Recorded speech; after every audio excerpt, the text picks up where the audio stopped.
Olwaleero abantu b'e Dokolo babukeereza Nkokolo okugenda mu bifo awalonderwa okukuba akalulu ak'okujjuza ekifo ky'omubaka omukyalo wa disitulikiti eno. Ekifo kino kyalimu omugenzi Dr. Cecilia Ogwa.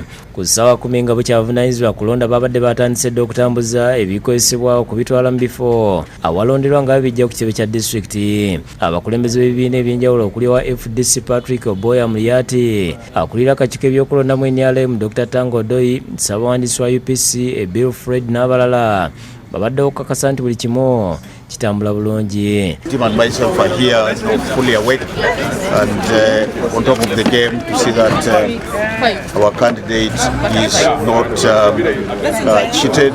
Batadde bakanyama ku limotoka etwala obululu okugiwerekerako okutuuka gye butwalibwa. Wabula mu UPC Biru yeemulugunyiza akakiiko ebyokulonda nga agamba nti babategeeza nti bakutandika okutambuza obululu ku ssaawa 10 nga bukya, kyokka kibabuuseeko okutuuka nga batandise ku ssaawa 9. Twakiriza ssaawa 10 tujja kuba wano naye bwe basazeewo okuvaawo ssaawa 9 emmotoka ne zitandika okutambula era gye bagenze tuzudde ndino waliwo ambassador no wa South Africa oyo yet is not supposed to be partisan Amoro Paulo n'atandika okujja wano n'ayita wali atandise okutambula ne banaba tetutegeera byabadde akola wano. Ebikozesebwa byatuuse mu budde era zigenze okuwera ssaawa emu ey'okumakya ng'abantu basimbye eddennyiriri okusuula akalulu kaabwe. Akwatidde NRM bendera mu kulonda kuno Odong Janet Rose alonze ku ssaawa 4 ez'okumakya ng'alondedde Kwangwe Kilanga Primary School. Oluvannyuma lw'okusuula akalulu ategeeza nti asuubira buwanguzi. The exercise to me has been smooth.